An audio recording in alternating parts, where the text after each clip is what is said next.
नमस्कार। मध्य प्रदेश शासन संस्कृति विभाग के इस कार्यक्रम में आप सभी का बहुत बहुत स्वागत है। दर्शकों, मध्य प्रदेश शासन के ये तमाम कार्यक्रम और सभी गतिविधियां ऑनलाइन के माध्यम से आपके समक्ष पहुंच रही है, जिसमें यूट्यूब चैनल तथा फेसबुक के माध्यम से आप हमारे कार्यक्रमों को सजीव देख रहे हैं। कलाओं का विविध आयामी कार्यक्रम गमक के अंतर्गत आप मध्य प्रदेश ही नहीं बल्कि देश के तमाम कलाकारों की प्रतिभाओं को इस मंच के माध्यम से देखते आए हैं। आज भी ऐसी ही कुछ प्रतिभाओं को हम लेकर आ रहे हैं गमक के अंतर्गत। साथियों, आज हम 2 प्रस्तुतियां लेकर आए हैं। पहली प्रस्तुति साहित्यिक सांगीतिक प्रस्तुति है, जिसमें आप देखेंगे हिंदी साहित्य में पिता का गौरवगान। हिमांशु सोलंकी, जो कि बाबई मध्य प्रदेश से हमारे बीच में आए हैं और वे आज ये प्रस्तुति देंगे। इसके साथ ही दर्शकों, हमारी दूसरी प्रस्तुति होगी, जो कि बहुत ही अनूठी और बड़ी लोकप्रिय प्रस्तुति होगी, और ये दूसरी प्रस्तुति होगी बाल कवियों की चौपाल। इसमें हमारे प्रदेश के नन्हे मुन्ने बाल कवि अपनी कविताओं के माध्यम से हम सभी को मनोरंजन तो करेंगे ही, साथ ही साथ एक सुखद संतोष भी देंगे कि हमारे प्रदेश की जो नन्ही प्रतिभाएं हैं वो बहुत कुछ कर रही हैं। दर्शकों, आज की पहली प्रस्तुति हम शुरू करें इससे पहले हम आमंत्रित करते हैं मध्य प्रदेश साहित्य अकादमी के निदेशक डॉक्टर विकास जी को। वे आएं और अपना स्वागत वक्तव्य प्रस्तुत करें। नमस्कार मित्रों, जैसा कि आप सबको विदित है, संस्कृति मंत्रालय के संस्कृति संचालनालय के सानिध्य में मध्य प्रदेश संस्कृति परिषद इस कोरोना काल में आप सबके अनुरंजन के लिए कुछ विविध आयोजन ऑनलाइन संपन्न कर रही है। इस श्रृंखला में मध्य प्रदेश संस्कृति परिषद की सभी अकादमियाँ अपने विषय के अनुरूप कुछ आयोजनों को आप सबके समक्ष रखने का प्रयास कर रही है। साहित्य अकादमी भी लगातार विषय केंद्रित कुछ प्रस्तुतिमूलक कार्यक्रम आप सबके सामने रखती चली आ रही है। इसी श्रृंखला में आज हम सब लोग जिनकी वाणी में कुछ अच्छे गीत सुनने वाले हैं, वे एक जाने पहचाने कलाकार हैं, श्री हिमांशु सोलंकी जी। हिमांशु जी होशंगाबाद जिले के बाबई के रहने वाले हैं। बाबई ग्राम का नाम हम सबको पता है, माखनलाल जी चतुर्वेदी के जन्म स्थान के रूप में हम जानते हैं। माखनलाल जी की रचनाओं को वे सस्वर बहुत सुंदर ढंग से प्रस्तुत करते ही हैं, किंतु इस बार उन्हें हमने जिन गीतों को प्रस्तुत करने का आग्रह किया है वे गीत थोड़े हटकर के हैं, और आप जब इन गीतों को सुनेंगे तो मुझे लगता है कि आपको भी हार्दिक प्रसन्नता होगी। हम सब जानते हैं, पिता का नाम लेते ही हमारे मन में एक श्रद्धा का सागर सा उफान लेने लगता है। हम में से प्रत्येक व्यक्ति अपने पिता के प्रति बहुत ही सम्मान और श्रद्धा का भाव रखता है, और हिंदी साहित्य में रचनाकारों ने समय समय पर पिता को लेकर बहुत सारी रचनाएं की है। अनेक अच्छी गज़लें लिखी गई, हिंदी गज़लें हम जानते हैं, सुनते आ रहे हैं। बहुत अच्छे गीत लिखे गए हैं, बहुत अच्छी तुकांत कविताएं लिखी गई है, छंदबद्ध और छंद मुक्त दोनों प्रकार की रचनाएं लिखी गई है। तो हिमांशु जी से हमने आग्रह किया था कि वे हिंदी साहित्य में पिता इस विषय पर केंद्रित करके कुछ रचनाओं को अपने पूरे दल के साथ सस्वर प्रस्तुत करें। तो आज अपनी गमक की श्रृंखला के प्रथम पूर्वार्ध में हम सब हिमांशु जी से इन रचनाओं का सस्वर पाठ सुनेंगे। इसके पश्चात दूसरे क्रम में आज ही के दिन की श्रृंखला में हम सुनने वाले हैं कुछ बच्चों की मौलिक रचनाओं का पाठ। हम सब जानते हैं, इन दिनों साहित्य जगत में एक प्रश्न बड़ा तेजी से उभर करके आ रहा है, और वह प्रश्न ये है कि इन दिनों लिखा तो बहुत जा रहा है, लेकिन नई पीढ़ी पढ़ना नहीं जानती, उसने पढ़ना छोड़ दिया है। इन दिनों जिस ढंग से गजेट्स उसकी जीवन में भागीदार बन गए हैं, मोबाइल, टीवी, कंप्यूटर, इंटरनेट, इस सब के बीच बच्चा साहित्य से दूर होता जा रहा है। जब बच्चा पढ़ने में रुचि नहीं रख रहा तो लिखने में कैसे रुचि रखेगा? लेकिन आप सबकी इस चिंता का समाधान आज के अपने इस गमक श्रृंखला के उत्तरार्ध में होगा, और आज हम सब बाल कवियों की चौपाल पर बच्चों की मौलिक रचनाओं को उन्हीं के श्रीमुख से सुनने वाले हैं। हम सबका सौभाग्य है कि आज हम सबके प्रिय बच्चे, जिन्हें आपने इससे पहले सुना होगा कि नहीं मुझे नहीं पता, लेकिन वे सब बड़े ओजस्वी तेजस्वी रचनाकार हैं। छोटी सी अवस्था में उन्होंने लिखना प्रारंभ किया और उनकी कविताओं का स्तर देख करके आपको लगेगा कि वास्तव में वे कितना अच्छा लिख रहे हैं। आप सबका आशीर्वाद भी उन्हें प्राप्त हो। आज प्रिय श्री चित्रांश वाघमारे और कुमारी आद्या भारती, कुमारी सृष्टि पागे, श्री हर्ष सक्सेना और श्री सोमेश शर्मा, ये सभी बच्चे अपनी मौलिक रचनाओं का पाठ करेंगे। आइए आनंद लेते हैं गमक श्रृंखला के आज के इस धारावाहिक का। नमस्कार।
कोई भी वक्त हो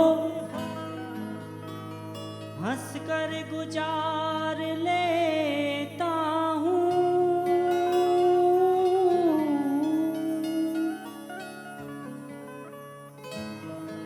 खिदा के दौर में अहले बहार लेता हूँ,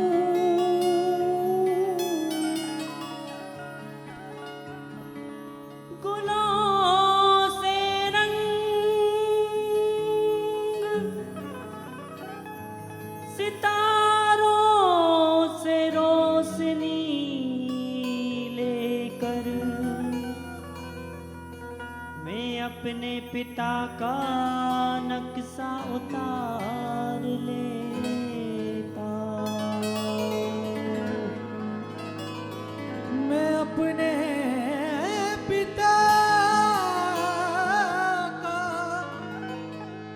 नक्शा उतार लेता हूँ। पापा मेरे पापा,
मैंने नहीं देखा, पापा को कभी मैंने रोते नहीं देखा। पापा मेरे पापा, पापा मेरे मेरे पापा मेरे पापा, पापा मेरे पापा।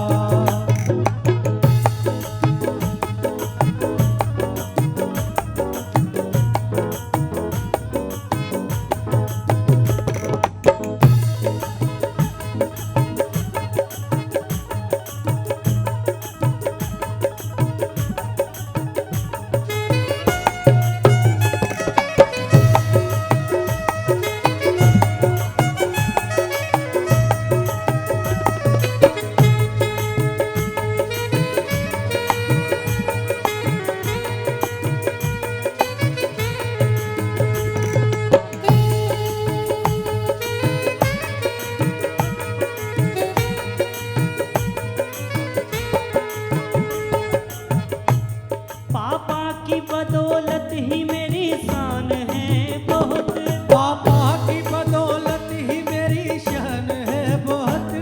उनके ही संस्कारों का ईमान है बहुत, उनके ही संस्कारों का ईमान है बहुत।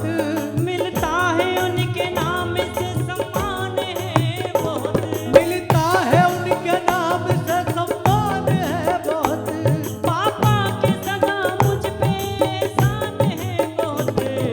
पापा मेरे पापा, पापा मेरे पापा, मेरे पापा मेरे पापा, पापा मेरे पापा, मेरे पापा मेरे पापा, पापा मेरे पापा।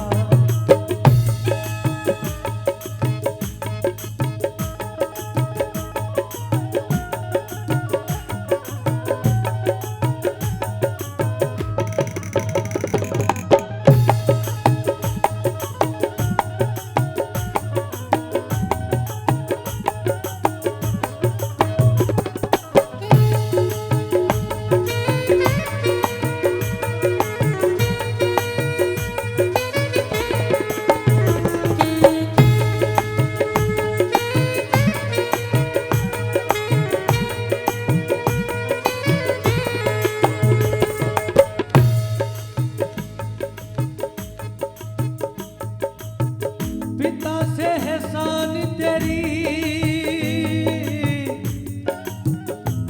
पिता पहचान तेरी। जिए जिस नाम से तू, पिता वो शान तेरी। पापा मेरे पापा, पापा मेरे पापा, मेरे पापा, पापा मेरे पापा, मेरे पापा, पापा मेरे पापा। पापा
पिता के रूप में।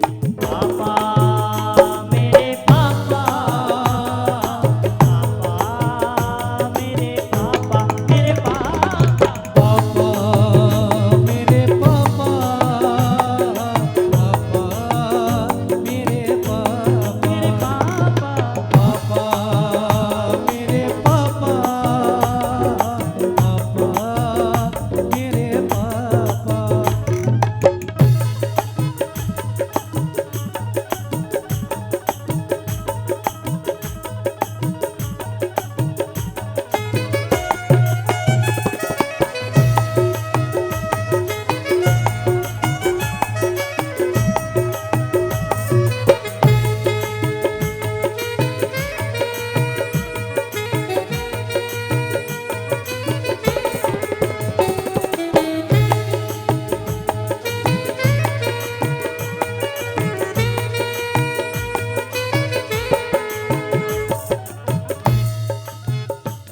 पापा पे है गुजरी हुई हर बात याद है। पापा पे गुजरी हुई हर बात याद है, हर वक्त की अच्छी बुरी मुलाकात याद है। हर वक्त की अच्छी हुई मुलाकात याद है। क्या खूब करी खेत की परवाह भी याद है। क्या खूब करी खेत की परवाह भी याद है। ले गई वहाँ सब फसल वो बरसात याद है। पापा मेरे पापा, पापा मेरे पापा, मेरे पापा, पापा मेरे पापा, पापा मेरे पापा, मेरे पापा, पापा मेरे पापा, पापा मेरे पापा।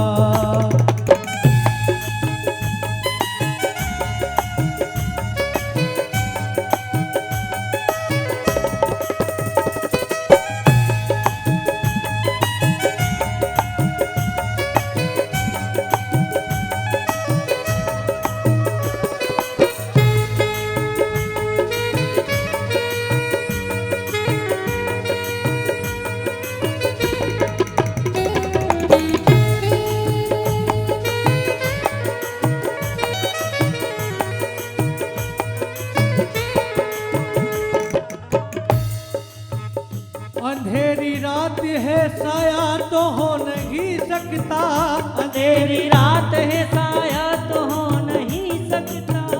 अंधेरी रात है साया तो हो नहीं सकता। अंधेरी रात है साया तो हो नहीं सकता। अंधेरी रात है साया तो हो नहीं सकता। अंधेरी रात है साया तो हो नहीं सकता।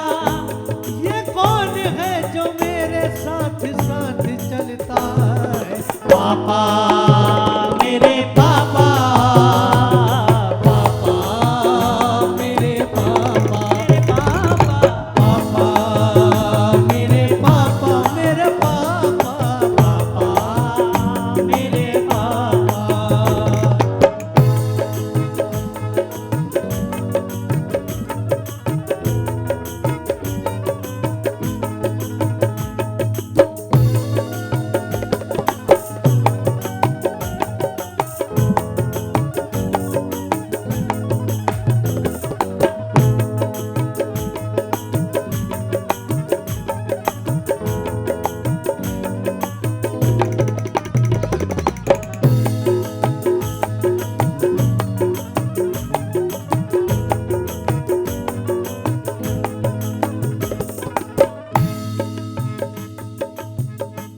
वो जमी है मेरा,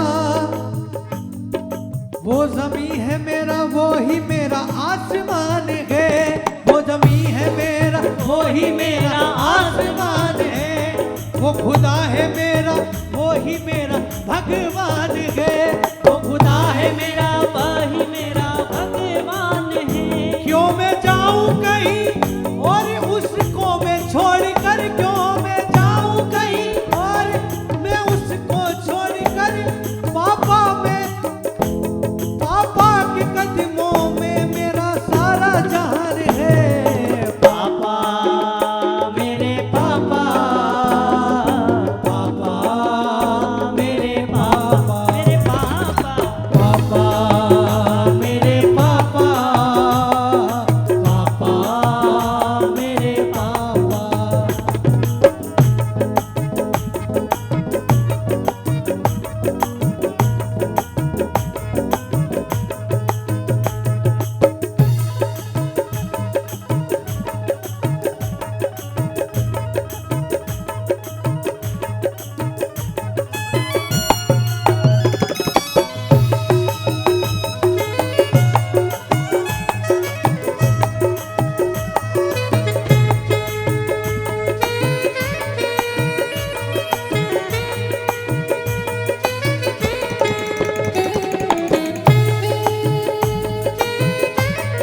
दर्शकों, ये थी हमारी आज की पहली प्रस्तुति, जो कि साहित्यिक सांगीतिक प्रस्तुति थी।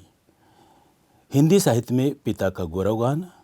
यह प्रस्तुति देने हमारे बीच में आए थे हिमांशु सोलंकी, जो कि बाबई मध्य प्रदेश से यहाँ पर अपना कार्यक्रम प्रस्तुत कर रहे थे।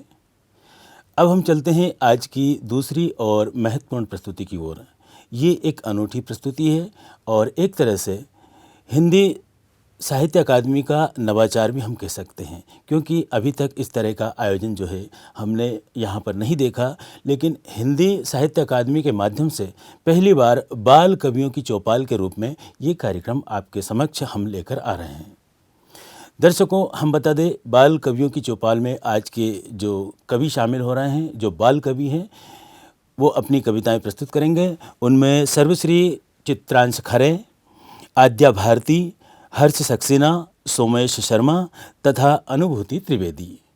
ये बाल कवि अपनी मनमोहक कविताएं हमारे समक्ष प्रस्तुत करने जा रहे हैं।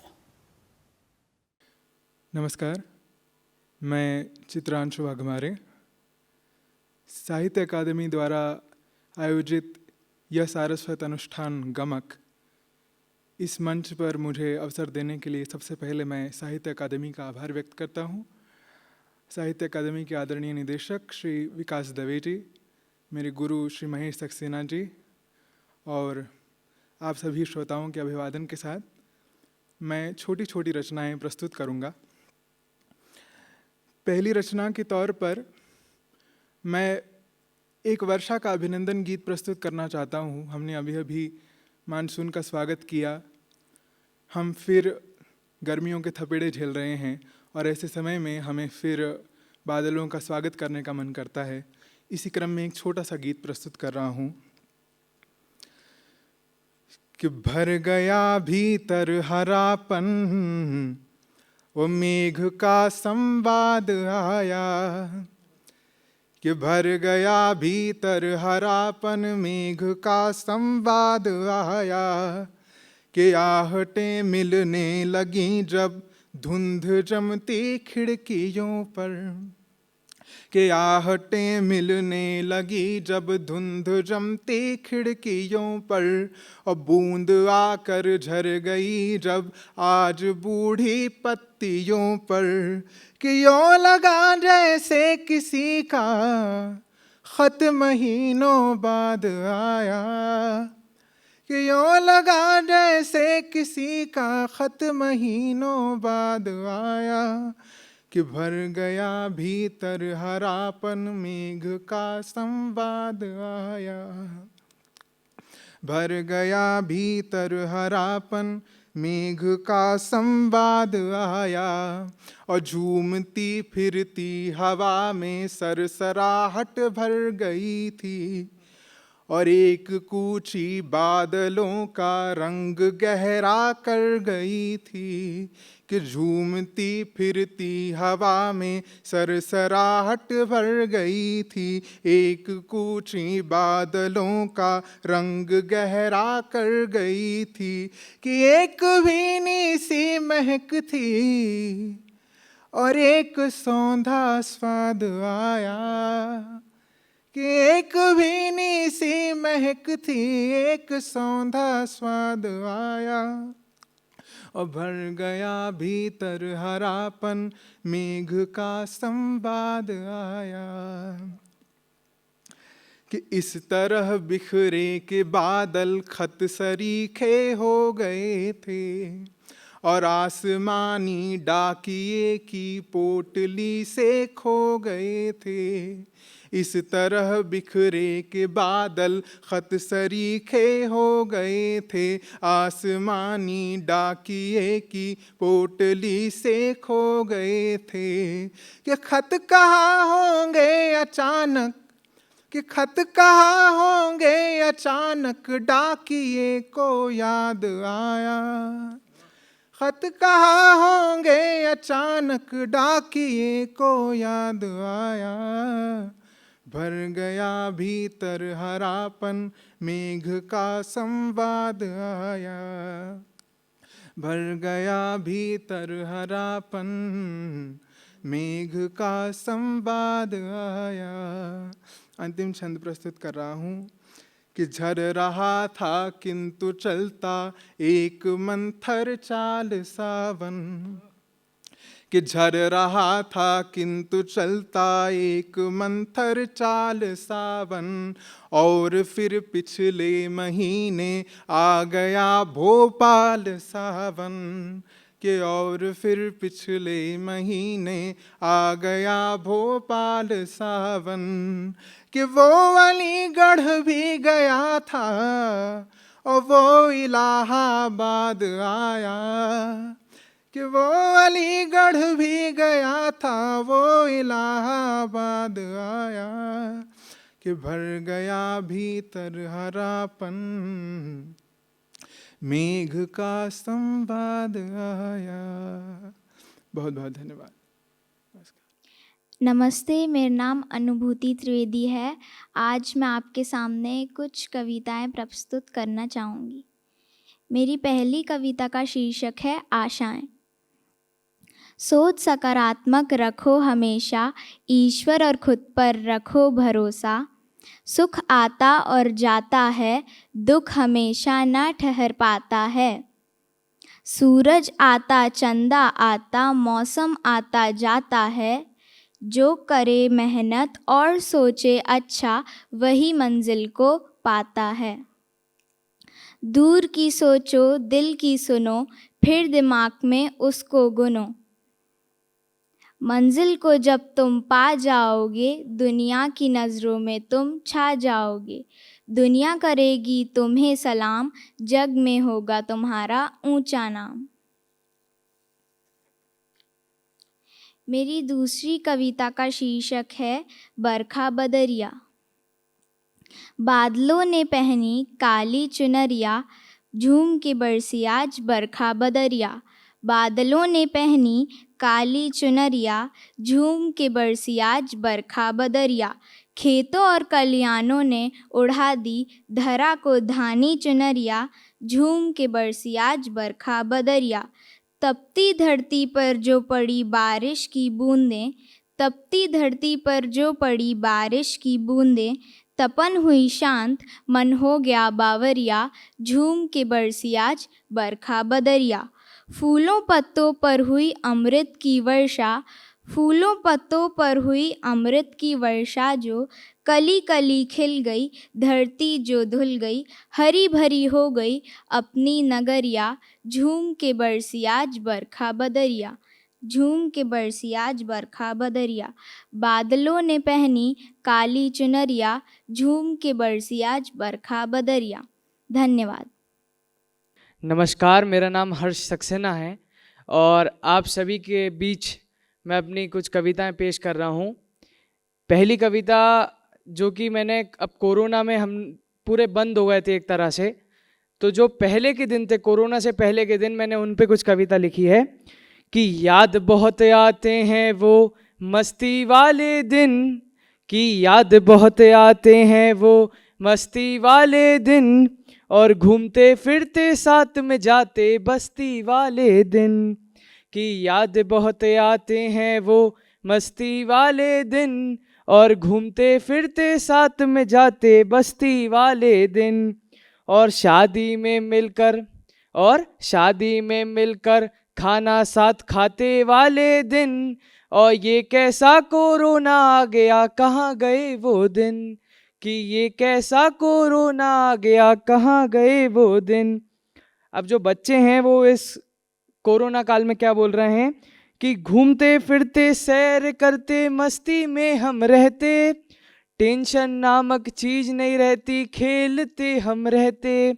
कि घूमते फिरते सैर करते मस्ती में हम रहते, टेंशन नामक चीज नहीं रहती खेलते हम रहते। कि अब बच्चे बैठे सोच रहे कि कब आएंगे वो दिन, कि अब बच्चे बैठे सोच रहे कि कब आएंगे वो दिन।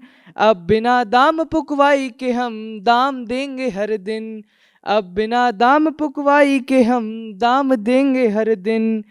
अब बच्चों के जो पिताजी हैं और घर पे जो नौकरी वाले लोग हैं वो क्या बोल रहे हैं कि घर बैठे हो गए हैं हम पूरे निठल्ले, ये कैसा कोरोना आ गया प्रभु ये पीड़ा तू हर ले, कि घर बैठे हो गए हैं हम पूरे निठल्ले, फिर से जाना है ऑफिस प्रभु ये पीड़ा तू हर ले, और दिन में लंच साथ मिलकर वो करने वाले दिन, और दिन में लंच साथ मिलकर वो करने वाले दिन, और काम खत्म होने के बाद गपशप वाले दिन, और काम खत्म होने के बाद गपशप वाले दिन, की याद बहुत आते हैं वो मस्ती वाले दिन, और घूमते फिरते हाट में जाते बस्ती वाले दिन, और घूमते फिरते हाट में जाते बस्ती वाले दिन। और दूसरी कविता जो हमारे देश के जवान हैं, देश के सिपाही हैं, उनके ऊपर है कि देश के तुम वीर जवानों, कि देश के तुम वीर जवानों कभी नहीं तुम झुकते हो, टक्कर से टक्कर का जवाब तुम साथ मिलकर देते हो, कि देश के तुम वीर जवानों कभी नहीं तुम थकते हो, टक्कर से टक्कर का जवाब तुम साथ मिलकर देते हो, कि ये खाकी पहनकर तुम, कि ये खाकी पहनकर तुम अपनी माँ की सुरक्षा करते हो, देश के तुम वीर जवानों कभी नहीं तुम झुकते हो। बॉर्डर पर या हर इलाके में, बॉर्डर पर या हर इलाके में तुम अपना 100% देते हो, घर जाने की चाह में तुम ज़्यादा ड्यूटी भी करते हो, कि बॉर्डर पर या हर इलाके में तुम अपना 100% देते हो, घर जाने की चाह में तुम ज़्यादा ड्यूटी भी करते हो, देश के तुम वीर जवानों कभी नहीं तुम झुकते हो। सर्दी बरसात या गर्मी में, सर्दी बरसात या गर्मी में तुम अपना कर्तव्य निभाते हो, अनेकता में एकता की मिसाल तुम जन जन तक फैलाते हो, कि सर्दी बरसात या गर्मी में तुम अपना कर्तव्य निभाते हो, अनेकता में एकता की मिसाल तुम जन जन तक फैलाते हो। खाना छोड़कर घर से, कि खाना छोड़कर घर से तुम ड्यूटी पर निकल जाते हो, दिन भर हमारी सुरक्षा में तुम अपना दायित्व निभाते हो, कि दिन भर हमारी सुरक्षा में तुम अपना दायित्व निभाते हो, देश के तुम वीर जवानों कभी नहीं तुम झुकते हो, टक्कर से टक्कर का जवाब तुम साथ मिलकर देते हो। धन्यवाद। जय हिंद, जय भारत। नमस्कार, मेरा नाम बाल कवि सोमेश शर्मा है और संस्कृति विभाग के इस प्रतिष्ठित गमक के आयोजन में साहित्य अकादमी के माध्यम से एवं हम सभी बाल कवियों के सूत्रधार प्रेरणादायक श्री महेश सक्सेना जी दादाजी के तत्वाधान में हम सब यहाँ इकट्ठे हुए हैं और इस गमक कार्यक्रम में अपनी गमक रूपी कविताएं प्रस्तुत कर रहे हैं। मैं संस्कृति विभाग का, साहित्य अकादमी का बहुत बहुत धन्यवाद करता हूँ। और इसी कड़ी में एक बहुत छोटी सी कविता मैं आपके समक्ष प्रस्तुत करता हूँ। जैसा कि अभी कोरोना पर कहा, ऋतु वर्णन पर कहा, सभी पर कहा, और देश में जिस तरह की स्थिति बनी, देश में जिस तरह की स्थिति एक महामारी के रूप में हम लोग त्रस्त हुए और महामारी ने हमको बड़ा ही आर्थिक व्यवस्था से, न्यायिक व्यवस्था से, हर तरह की व्यवस्था से हमको झकझोर दिया। लेकिन इसके बाद भी मैं भगवान से यही प्रार्थना करता हूँ कि सब स्वस्थ रहें, सब सुरक्षित रहें। और इसी माध्यम से एक बड़ी छोटी सी कविता। अरे घर से बाहर मत जाना भैया कोरोना खड़ो, घर से बाहर मत जाना भैया कोरोना खड़ो, कोरोना खड़ो रे भैया कोरोना खड़ो, कोरोना खड़ो रे भैया कोरोना खड़ो, घर से बाहर मत जाना भैया कोरोना खड़ो, घर से बाहर मत जाना भैया कोरोना खड़ो, अपने घर में रह के भैया रूखी सूखी खाना, अपने घर में रह के भैया रूखी सूखी खाना, बिना काम के सुन लो भैया, बिना काम के सुन लो भैया तुम बाहर मत जाना, बिना काम के सुन लो भैया तुम बाहर मत जाना, इसको बिल्कुल ना झुठलाना बाहर कोरोना खड़ो, इसको बिल्कुल ना झुठलाना भैया कोरोना खड़ो। और मैं यही संदेश दूंगा कविता के माध्यम से 2 गज की दूरी अपनाओ, मुंह पर मास्क लगाओ। 2 गज की दूरी अपनाओ, मुंह पर मास्क लगाओ। आंख नाक कान छुओ नहीं, सैनिटाइज अपनाओ। आंख नाक मुंह छुओ नहीं, सैनिटाइज अपनाओ। किसी से हाथ ना मिलाना भैया, कोरोना खड़ो। किसी से हाथ ना मिलाना भैया, कोरोना खड़ो। और सबसे महत्वपूर्ण बात क्या? भ्रांति और अफवाह हृदय से बिल्कुल ही बिसरा दो। भ्रांति और अफवाह हृदय से बिल्कुल ही बिसरा दो। करो सुरक्षित, रहो सुरक्षित, बनो सुरक्षित, रहो सुरक्षित, बनो सुरक्षित। कोरोना को हरा दो, इससे बिल्कुल ना घबराना भैया, कोरोना खड़ो। घर से बाहर मत जाना भैया, कोरोना खड़ो। और एक सलाह क्या? धोएं हाथ साबुन से दिन में कई कई दर्जन बार। धोएं हाथ साबुन से दिन में कई कई दर्जन बार। आए खांसी और छींक तो, आए खांसी और छींक तो मुंह ढक ले हर बार। आए खांसी और छींक तो मुंह ढक ले हर बार। सबको यह उपाय अपनाना भैया, कोरोना खड़ो। घर से बाहर मत जाना भैया, कोरोना खड़ो। और सोम कहें कर जोर सभी से, सुनियो देकर ध्यान। सोम कहें कर जोर सभी से, सुनियो देकर ध्यान।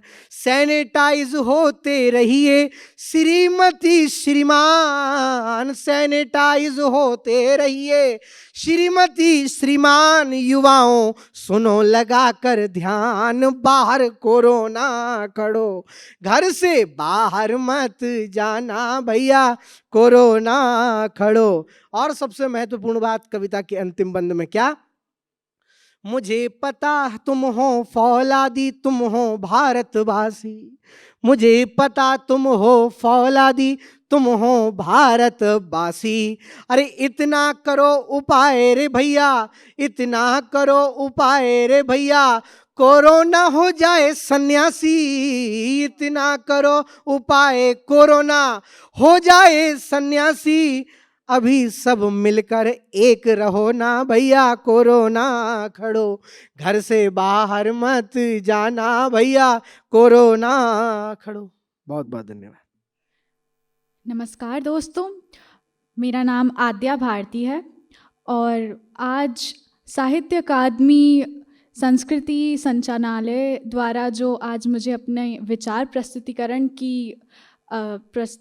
का अवसर मिला है, उसके लिए मैं अकादमी की आभारी हूँ। दोस्तों, जुलाई का महीना कारगिल विजय के लिए जाना जाता है और सच कहूँ तो हमारी स्वतंत्रता के लिए कई अनगिनत महान शहीदों का बलिदान सम्मिलित है, परंतु वास्तविकता में लोग सिर्फ चमक धमक की दुनिया के नामों से ही प्रभावित होते हैं। इस परंपरा को बदलते हुए मैंने इस कविता के माध्यम से एक छोटा सा श्रद्धांजलि उन शहीदों को देने का प्रयास किया है।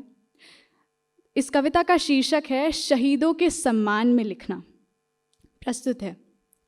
तुमने कलम उठाई है तो वर्तमान लिखना, तुमने कलम उठाई है तो वर्तमान लिखना, हो सके तो राष्ट्र का गौरव गान लिखना। तुमने कलम उठाई है तो वर्तमान लिखना, हो सके तो राष्ट्र का गौरव गान लिखना। चापलूस तो लिख चुके हैं चालीसा बहुत, चापलूस तो लिख चुके हैं चालीसा बहुत, हो सके तो तुम शहीदों के सम्मान में लिखना। अट्टालिकाओं पे गिरवी रखी है गांव की गरिमा, अट्टालिकाओं पर गिरवी रखी है गांव की गरिमा, छुड़ा के बस उसे तुम ग्राम स्वराज लिखना। जिंदगी में भले ही टेंशन हो, जिंदगी में भले ही टेंशन हो, मुस्कुरा कर उसे कैसे है जीना, मुस्कुरा कर उसे कैसे है जीना, यह गीता का ज्ञान तुम लिखना, तुमने कलम उठाई है तो वर्तमान लिखना, हो सके तो जीवन जीने का विज्ञान लिखना।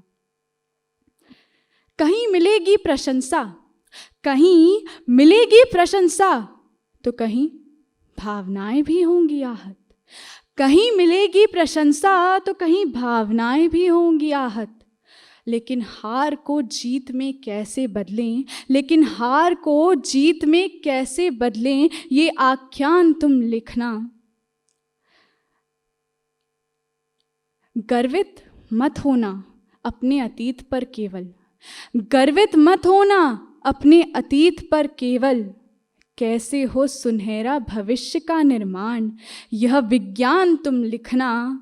और अब मैं क्या कहूँ आपसे, और अब मैं क्या कहूँ आपसे, हमारी सभ्यता संस्कृति बनाती है इंसान लिखना, तुमने कलम उठाई है तो वर्तमान लिखना, हो सके तो शहीदों के सम्मान में लिखना, शहीदों के सम्मान में लिखना।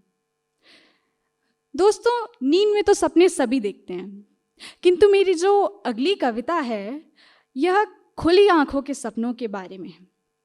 इस कविता का शीर्षक है सपना तो देखा मगर कुछ इस तरह। प्रस्तुत है। चाणक्य ने देखा अखंड भारत का सपना, चाणक्य ने देखा अखंड भारत का सपना, बापू ने देखा पूर्ण स्वराज का सपना, भगत सिंह, बोस और सुखदेव ने देखा आज़ाद भारत का सपना, पटेल ने देखा देसी रियासतों के एकीकरण का सपना, रमन बसु और कलाम ने देखा उन्नत भारत का सपना, स्वामीनाथन का हरित भारत का स्वप्न, वर्गीस कुरियन का श्वेत क्रांति का सपना और नरेंद्र मोदी का आत्मनिर्भर भारत का सपना। बेशक ये सपने ही थे, बेशक ये सपने ही थे, हाँ, खुली आंखों के सपने। पर सपने यूं ही साकार नहीं होते, पर सपने यूं ही साकार नहीं होते, उन सपनों में कल्पना की शक्ति होती है, और इसके लिए संकल्प की भट्टी में उत्साह की समिधा बन जीवन की हवि देता है झुंड, तभी यह निर्विकार सपने लेते हैं आकार। सपने उन्हीं के सच होते हैं, सपने उन्हीं के सच होते हैं जिन सपनों में जान होती है, सपने उन्हीं के सच होते हैं जिन सपनों में जान होती है। अरे मुश्किल राहों पर पंखों से नहीं, हौसलों से उड़ान होती है, हौसलों से उड़ान होती है। धन्यवाद। तो दोस्तों, गमक के अंतर्गत आज हमने देखी 2 प्रस्तुतियाँ। पहली प्रस्तुति में आपने देखा साहित्यिक सांगीतिक प्रस्तुति, हिंदी साहित्य में पिता का गौरवगान। हिमांशु सोलंकी बाबई मध्य प्रदेश से इसे प्रस्तुत करने के लिए आए थे। दूसरी प्रस्तुति में आपने देखा बाल कवियों की चौपाल, जिसमें विविध रंगी कविताएं बाल कवियों ने अपने मुख से सुनाई और हम सभी ने इन कविताओं का आनंद लिया। मध्य प्रदेश शासन संस्कृति विभाग से ये तमाम कार्यक्रम ऑनलाइन आयोजित किए जा रहे हैं, जो कि YouTube तथा Facebook के माध्यम से आपके समक्ष पहुंच रहे हैं। हमें आशा है कि आप सभी इन कार्यक्रमों को देख रहे होंगे और ज़रूर आपकी प्रतिक्रियाएं भी हम तक पहुंचेंगी। आज के कार्यक्रम में इतना ही। अगले कार्यक्रम में हम पुनः हाजिर होंगे। तब तक के लिए आप हमें दें आज्ञा। नमस्कार।